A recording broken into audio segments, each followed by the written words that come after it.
$1,525 for a non-alternating MetaZoo Kickstarter booster box.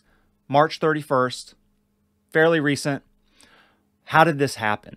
So first of all, these MetaZoo Kickstarter booster boxes have been hovering around $3,000 for the regular alternating ones. Now, if you're not aware, a non-alternating one is a more specific variation where the pack art is not alternating throughout throughout the box, but you have stacks of the Piazza Bird art, stacks of the Mothman art, etc. Now, I don't know if this was a bad auction. I was watching this. It looked like the seller had 100% feedback. It looked legitimate. Maybe it was just a super bad time. Sometimes that happens in an auction, right? You just get a random bad luck time where people happen to be asleep, they're not paying attention, and you get a lot of low bids. Here's the thing, though. This non-alternating one has historically had a pretty big premium on the regular ones. I'm talking like between $1,000 and $3,000 for a non-alternating one.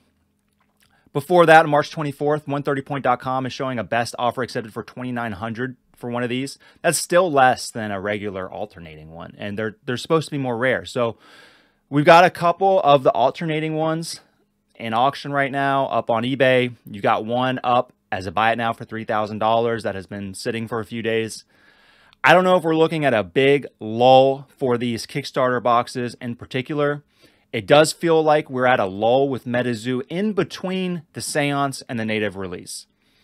Now, I don't know if native has just released or if it's just about to release, but it feels like we're kind of, it's been a little bit soft as everyone's kind of waiting for the next big push from the next new release. I don't know what's going to happen with that, how Kickstarter boxes are going to be affected. But I want to talk about what's happening with these prices, in my opinion, on non-alternating boxes. Okay, I have never been a fan of non-alternating Kickstarter MetaZoo boxes. And the reason is they are ultra niche for the premium that they supposedly carry. All right, you have to understand that MetaZoo, I think, is growing, I think is going to be around. I still think it is fairly niche for all of the talk and marketing and promotion around it. I think it's still fairly niche. So the Kickstarter box itself is a holy grail that is like a key item to get from MetaZoo, right?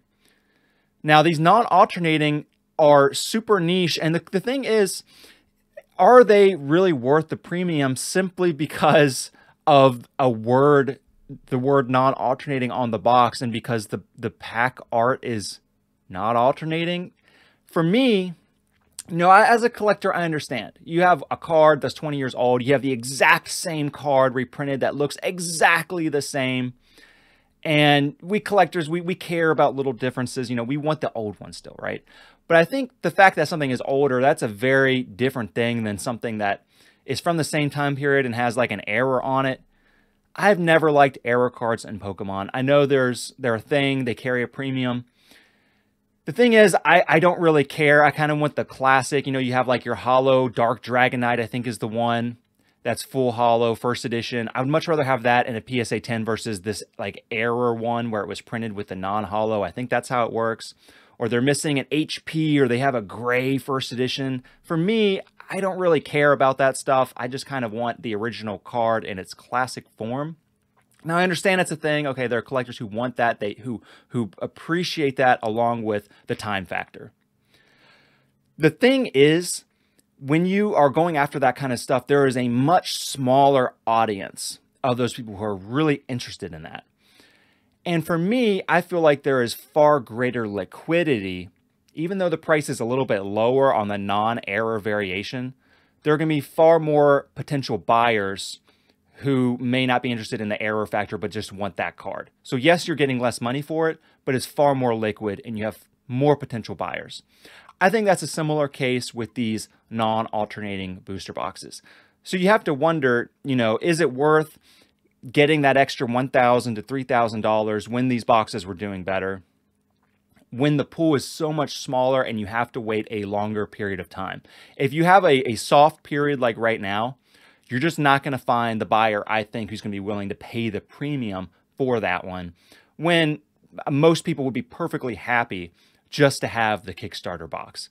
So I have never been a fan of error cards in Pokemon, and for the same reason, I've never been a fan of these non-alternating booster boxes. I mean, you get the exact same cards inside, right? What you can get between, like, on average, between 0 and 2 Mothman. I don't know if you can get more than 1 Mothman in a Kickstarter box. I know with the first edition Cryptid Nation, you can get multiple Mothmans. So I'm not sure about the pool rates on that, if they're different or not. But they're going to be the same between those two sealed products, right? If you open it up, it doesn't matter anyways, because you're getting the same cards inside.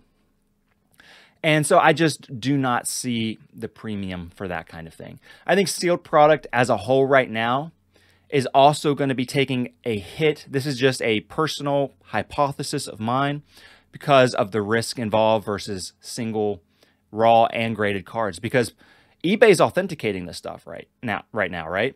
You can authenticate through a grading company a single raw card. I can take a Kickstarter Mothman, I can get it authenticated. Now, I know there's some fake Mothmans that have been graded even by PSA, and that's a separate issue. I'm not going to go talk about that right now. But in general, you know, you can grade a single card, right?